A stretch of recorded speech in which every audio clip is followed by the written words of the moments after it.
Welcome to the Hopefulist, a daily talk show hosted by veteran broadcaster Wendy McClure. Join Wendy each day as she shares her life lessons that transformed her from perpetual pessimist to the ultimate hopefulist. The perfect morning show to get you caught up on the day's top stories while sharing insights that will lead to positive transformation and bring out the hopefulist in you. For more inspiration, visit hopefulist.com. And now, here's your host and hopefulist, Wendy McClure. Hello. It is Tuesday, July 2nd, 2019. Happy Taco Tuesday to all of you. It's going to be a beautiful day here at the Jersey Shore. They're talking about humidity increasing a little bit later in the day. So far, looking pretty good. Winds are calm. Water is nice and still. I'm thinking I might go for a bike ride after the podcast. I went for a kayak ride yesterday morning, so maybe it's the bike ride's turn. Bike ride's a little more, I pushed myself a little more with the bike ride. What did I go for? About a 45-minute kayak ride yesterday. And I typically try to do, at the minimum, 6 miles on the bike, but I try to just do that in the beginning when I haven't been riding a lot, and it has been about 2 weeks since I've been on the bike, but I should have conditioned myself now to go a little bit further. So I try to do at least 10 to 20 miles on the bike if I'm going to go out for a ride. And it looks like the conditions are perfect for it right now. Of course, if I keep yapping, the winds will kick up and it won't be as nice a ride. So I'm sitting here with my Life's a Beach coffee mug. It's got cute little footprints on it and starfish. Starfish are my favorite. Got this mug about a week or so ago, and I am loving it. It's very tiny, though. Much smaller than my last mug, which just kind of wore out. You know, it had little starfish all over it, and the paint was just coming off, and it was starting to chip. And so I got this one when I was out shopping with my cousin Marnie. And it's pretty small. The Keurig fills it all the way to the tippy top. And now that I use cream in my coffee, which I never had until about a year ago, thank you, Joseph. He swears it's not his fault. I swear it is his fault. It's, pretty filled. So, anyway, now that you've heard about my coffee habits and routines, I can get to the show. Yesterday was a very good day. Like I said, I went for a kayak ride. I did a little more floating in the lagoon. It was very nice. I was in there for about a half hour, and I only had about one boat go by. And I typically like when the boats go by when I'm floating because it gives you that little, even though it's no wake zone, it gives you that little bit of a wake, and it kind of makes you go, woo, woo, woo. I had about one boat go by. So I finally get out of the water, and then it's like boats galore. Boats, wave runners, jet skis, they're all going past. I'm like, of course they are now. Of course they are. So I wanted to get in some reading because I wanted to take yesterday just for me and what I enjoy because it's been a crazy couple of weeks. Joe was on vacation last week. We did a lot of running around. We've had guests 2 weekends in a row, which is great because we love company and we love sharing our bliss. But it can get a little hectic and crazy. So Joe went back to work yesterday after his vacation week. And like I said, I just wanted to kind of, after I got the blog done and the podcast done, to just kind of do what I love for the day. Just, hang out and do what I love. And what I love mostly is just to kind of sit in the sun and read my book. I have a book that I'm reading right now, thanks to my cousin Melinda, suggested it to me. It's called 1 Million Followers, and it's how to increase your presence online and all this. It's very good stuff. The only problem is I had to get it through Hoopla because you know me, I don't buy books. I only buy books after I read it, and I think, okay, I need to get that one in black and white so I can make notes and put my little Post-it flags. I may be purchasing this book. We'll see. I'm only about 2 chapters in. It's really good.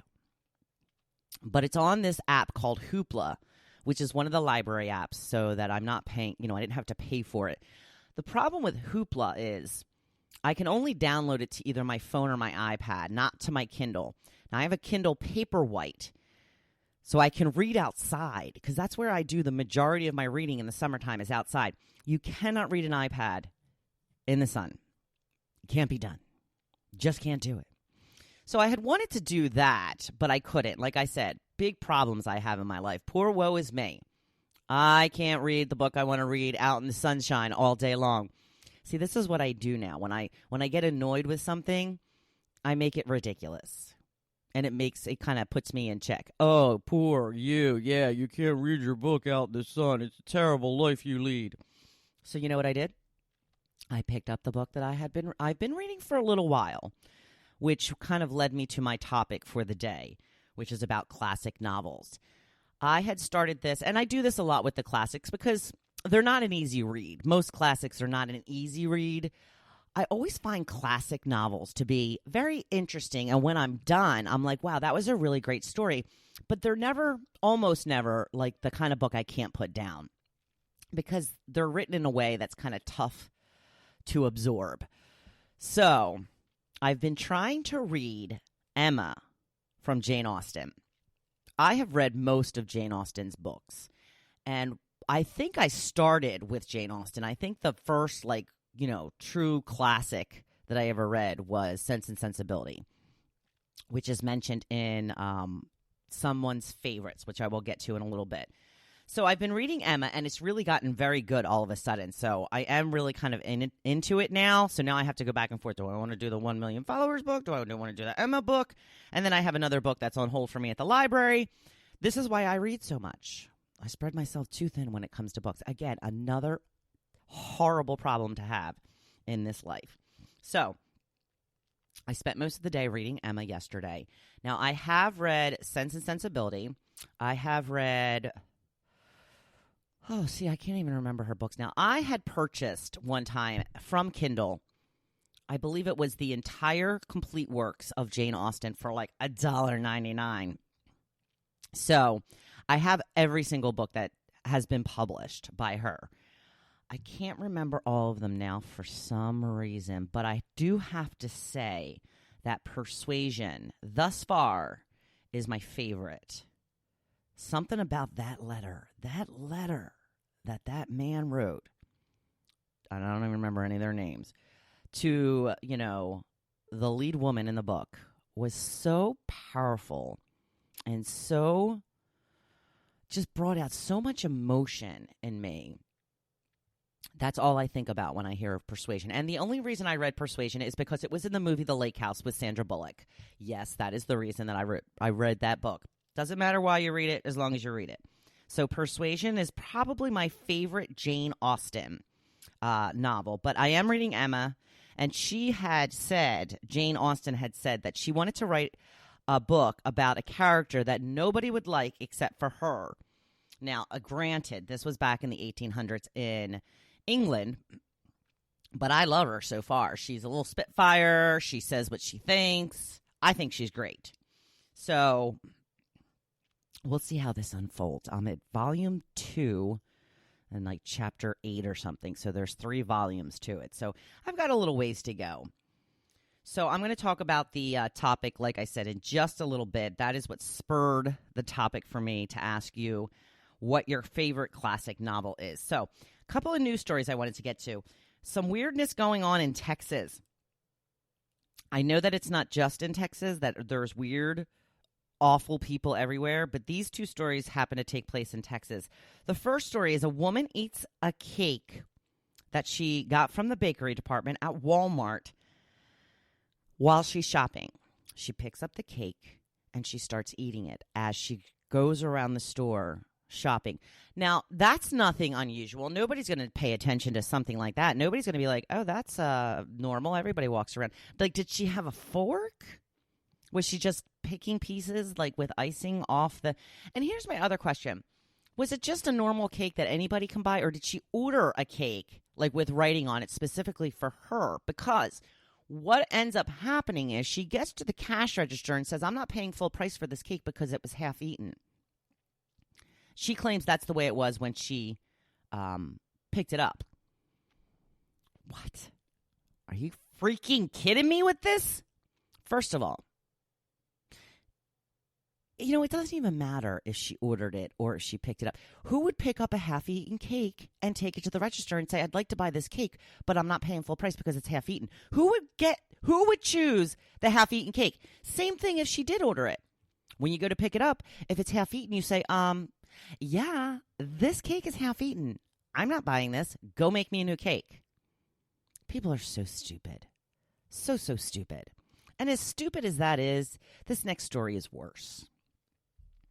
There's a young woman that was in a store, and she took out a pint of ice cream. I think the name of the ice cream is Bluebell.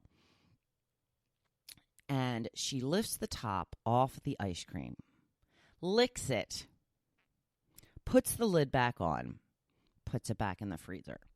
Not only did she do that, but someone took a video of it. And then they posted it all over social media. Okay, yeah, there's your claim to fame. There's your 15 minutes of fame. The cops are looking for you, honey. That is so disgusting. What is wrong with people? First of all, I can almost see how some weird, off their rocker person would think that's funny if they're the person doing it. But when you share it to social media, if my husband did that, if my best friend did that and I saw it on video, I'd be like, are you freaking crazy? Who wants... Oh, I can't even talk about it. Oh, my gosh. She could be diseased. She could... bad breath. It's horrific.